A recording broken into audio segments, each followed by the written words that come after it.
Sola Gracia, jumpa lagi dengan saya Pendeta Audi Ngantung dalam acara Gema Injil Anugerah. Sahabat anugerah yang dikasihi oleh Tuhan Yesus Kristus, pada saat ini saya rindu kita bersama-sama menikmati firman Tuhan yang saya akan ambil dari kitab Mazmur pasal 103 ayat 1 sampai dengan ayat yang kelima. Namun sebelum kita membaca Alkitab, mari kita sama-sama berdoa. Bapa di dalam surga, di dalam nama Tuhan Yesus Kristus, Juru Selamat kami memanjatkan ucapan syukur di saat ini, karena kami mendapatkan kesempatan untuk membaca Alkitab, merenungkan firman-Mu. Tolonglah kami Tuhan, agar firman Tuhan yang kami baca, kami renungkan bersama-sama, menjadikan kami semua diberkati. Terima kasih Tuhan, hanya di dalam nama Tuhan Yesus Kristus, Juru Selamat kami naikkan doa ini. Amin.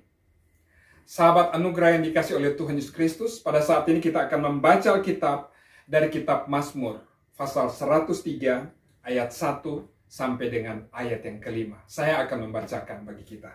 Demikian firman Tuhan. Dari Daud, pujilah Tuhan hai jiwaku, pujilah namanya yang kudus, hai segenap batinku. Pujilah Tuhan hai jiwaku, dan janganlah lupakan segala kebaikannya. Dia yang mengampuni segala kesalahanmu, yang menyembuhkan segala penyakitmu. Dia yang menebus hidupmu dari lubang kubur, yang memahkotai engkau dengan kasih setia dan rahmat.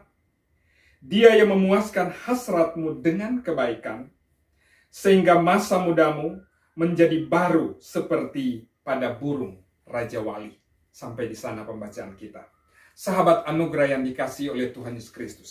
Dalam pembacaan kita di sini disebutkan tentang Mazmur Daud. Daud adalah seorang raja, seorang pemimpin bangsa yang terkenal sebagai pemimpin umat Allah, yaitu bangsa Israel.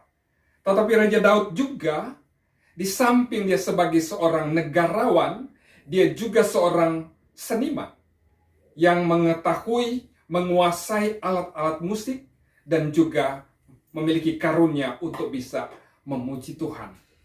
Dan pada pembacaan kita saat ini, kita dapat melihat bagaimana Raja Daud memotivasi dirinya untuk memuliakan Tuhan. Dalam ayat 1 dan ayat yang kedua, kita dapat perhatikan bagaimana Daud memotivasi dirinya dengan berkata, pujilah Tuhan, hai jiwaku. Pujilah namanya yang kudus, hai segenap batinku. Pujilah Tuhan, hai jiwaku. Dan janganlah lupakan segala kebaikannya. Ada dua bagian yang kita perhatikan, yang dia sebutkan dalam bagian pertama ini. Dia menyatakan bahwa, pujilah Tuhan, hai jiwaku. Pujilah namanya yang kudus, hai segenap batinku. Raja Daud menekankan dalam bagian ini bahwa Allah yang kudus, Allah yang maha kuasa, dia senantiasa harus dipuji, harus dimuliakan dengan segenap batin. Pujian yang sungguh-sungguh harus kita panjatkan hanya kepada Tuhan, kepada Allah yang kudus. Karena hanya dialah Allah yang patut disembah, Allah yang patut diagungkan. Kemudian yang kedua, dia berkata bahwa, pujilah Tuhan hai jiwaku, dan janganlah lupakan segala kebaikannya. Raja Daud memotivasi diri dengan berkata, pujilah Tuhan, dan jangan lupakan segala kebaikan Tuhan. Apa saja kebaikan Tuhan yang sudah dinyatakan, yang sudah dirasakan, sudah dialami oleh Raja Daud. Itulah yang menjadi alasan bagi dia untuk senantiasa mengagungkan Tuhan, senantiasa memuliakan Tuhan. Dialah Allah yang dia sembah. Dalam ayat yang ketiga sampai dengan ayat yang kelima, kita perhatikan 5a, kita perhatikan bagaimana karya Tuhan yang menjadi dasar bagaimana Raja Daud memuji Tuhan. Dia berkata, Dia yang mengampuni segala kesalahanmu. Dia yang menyembuhkan segala penyakitmu. Dia yang menebus hidupmu dari lubang kubur. Yang memahkotai engkau dengan kasih setia dan rahmat. Dia yang memuaskan hasratmu dengan kebaikan. Sahabat anugerah yang dikasihi oleh Tuhan Yesus Kristus. Alasan-alasan yang menjadi dasar Raja Daud memuliakan Tuhan. Raja Daud memuji Tuhan. Dia berkata bahwa Dia yang mengampuni segala kesalahanmu. Daud adalah seorang pemimpin bangsa, tetapi juga dia punya sesuatu yang pernah melakukan kesalahan di hadapan Tuhan. Tetapi kemudian dia menyadari kesalahannya, dia mengakui kesalahannya, dan dia meminta ampun, memohon kepada Tuhan supaya kesalahannya diampuni, dan Tuhan mengampuni kesalahannya. Dan kemudian dia menyatakan bahwa pujilah Tuhan. Semua kebaikan Tuhan jangan dilupakan. Tuhan mengampuni segala kesalahanmu. Tidak ada di antara kita yang dapat berkata bahwa kita tidak pernah melakukan kesalahan. Tidak ada di antara kita yang dapat berkata, saya tidak pernah melakukan dosa. Kita semua melakukan kesalahan. Kita tidak dapat menyelesaikan dosa-dosa yang pernah kita lakukan, yang mengancam kita dibawa kepada hukuman yang kekal, dilemparkan ke lautan api. Tetapi Tuhan mengasihi kita. Tuhan mengasihi bukan saja Daud, tetapi juga mengasihi kita. Dia datang ke dalam dunia. Dia berkorban bagi kita. Dia rela disalibkan. Dia rela menderita. Dia rela dipakukan di kayu salib, ditombak, mengalami kematian, tetapi juga dia bangkit pada hari yang ketiga, mengalahkan maut tersebut. Itulah karya yang Tuhan buat untuk penyelamatan umat manusia, termasuk kita yang berdosa. Satu syarat yang Allah inginkan, supaya kita boleh mendapatkan pengampunan dosa. Percayalah kepada Tuhan Yesus Kristus. Karena hanya Tuhan Yesus Kristus yang dapat menghapus segala dosa kita. Percayalah kepadanya. Bukalah pintu hati. Jika saudara belum pernah membuka pintu hati menerima Yesus sebagai Tuhan, sebagai juru selamat, saat ini adalah waktunya. Bukalah pintu hatimu. Undanglah Yesus menjadi Tuhanmu, menjadi juru selamatmu. Dan Alkitab berkata, Dia mengampuni segala dosamu. Dia menyiapkan tempat yang indah di surga bagi setiap orang yang percaya kepadanya. Raja Daud mengungkapkan Tuhan yang mengampuni segala kesalahan. Dan juga dia berkata bahwa Dia yang menyembuhkan segala penyakitmu. Tidak ada penyakit yang tidak dapat disembuhkan oleh Tuhan. Karena Dia adalah Allah yang Maha Kuasa. Dapat menyembuhkan segala macam penyakit yang ada di dalam dunia. Untuk itu marilah kita memohon kepada Tuhan. Jika ada di antara saudara-saudara yang mengalami gangguan dalam kesehatan, mintalah kepada Tuhan. Karena Tuhan sanggup menghilangkan segala macam penyakit yang ada di dalam kehidupan kita. Kemudian juga dia berkata bahwa Dia yang menebus hidupmu dari lubang kubur, yang memahkotai engkau dengan kasih setia dan rahmat. Tuhan yang menebus hidupmu dari lubang kubur.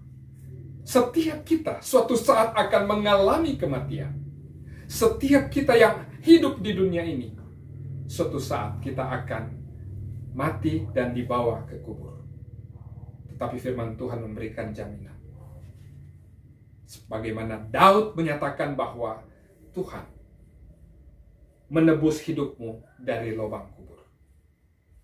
Ada jaminan di dalam Tuhan yang memberikan penyataan bahwa kehidupan kekal hanya dapat diperoleh daripadanya.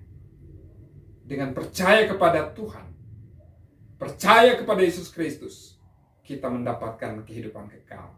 Itu yang kembali ditekankan di dalam Firman Tuhan dalam Yohanes 3 ayat 16 dikatakan, karena begitu besar kasih Allah akan dunia ini, sehingga ia telah mengaruniakan anaknya yang tunggal, supaya setiap orang yang percaya kepadanya tidak binasa, melainkan beroleh hidup yang kekal. Jadi Tuhan mengaruniakan hidup kekal bagi setiap orang yang walaupun dia sudah dikuburkan, tetapi ada jaminan karena dia sudah percaya kepada Kristus pada saat dia masih hidup, ada tempat yang indah bagi dia di surga. Bahkan dikatakan Tuhan memahkotai engkau dengan kasih setia dan rahmat. Kesetiaan Tuhan dinyatakan terus di dalam kehidupan setiap orang yang percaya kepadanya. Dan ayat yang kelima, firman Tuhan kemudian memberikan penekanan, Dia yang memuaskan hasratmu dengan kebaikan. Tuhan mengaruniakan kepada setiap orang yang percaya kepadanya hasrat, kebaikan. Dia nyatakan dari waktu ke waktu. Saat kita masih berada di dunia ini, Tuhan menyatakan kebaikannya supaya kita dapat menikmati bagaimana kebesaran kuasa Tuhan terjadi di dalam kehidupan kita. Jadi firman Tuhan mengajarkan kita pada saat ini bagaimana pujian harus dinyatakan kepada Tuhan.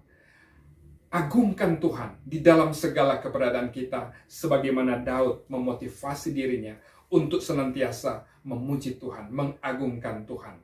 Karena semua kebaikan Tuhan, karena Tuhan itu kudus, karena Tuhan itu berjanji akan memelihara kehidupan kita, bahkan memberkati kehidupan kita sampai seterusnya. Nah, saudara yang dikasihi oleh Tuhan Yesus Kristus, kita belajar dari kebenaran firman Tuhan saat ini yang memberikan penekanan kepada kita bahwa Tuhan sajalah yang patut dipuji dan disembah karena Dia kudus. Dan kita juga memuliakan Tuhan, mengagungkan Tuhan, memuji Tuhan karena semua karya Tuhan yang sudah Dia nyatakan di dalam kehidupan kita. Dia menebus kita, Dia menyembuhkan kita, Dia memuaskan kita, semua Tuhan nyatakan di dalam kehidupan kita. Pujilah Tuhan, hai jiwaku. Pujilah namanya yang kudus, hai segenap batinku. Pujilah Tuhan, hai jiwaku. Dan janganlah lupakan kebaikan Tuhan. Semua sudah Tuhan nyatakan dalam kehidupan kita. Mari kita memuji Tuhan. Mari kita mengagungkan Tuhan. Karena semua yang Tuhan sudah buat bagi kita. Mari kita berdoa. Bapa dalam surga, terima kasih. Kami boleh membaca Alkitab, boleh merenungkan firman Tuhan. Dan bersyukur karena semua kebaikan Tuhan terus menjadi bagian hidup kami. Tuhan memelihara kami, Tuhan menguatkan kami, bahkan jika di antara kami ada yang sakit, kami percaya Tuhan sanggup menyembuhkan. Dan kami lebih bersyukur daripada semua yang Tuhan sudah buat bagi kami, terutama anugerah, keselamatan, yang boleh menjadikan kami yang seharusnya binasa karena kami berdosa, tetapi karena anugerah Tuhan, kami boleh diselamatkan pada saat kami percaya kepada Tuhan Yesus Kristus. Terima kasih Bapa. Hanya di dalam nama Tuhan Yesus Kristus, Allah kami yang hidup, kami naikkan doa ini. Amin.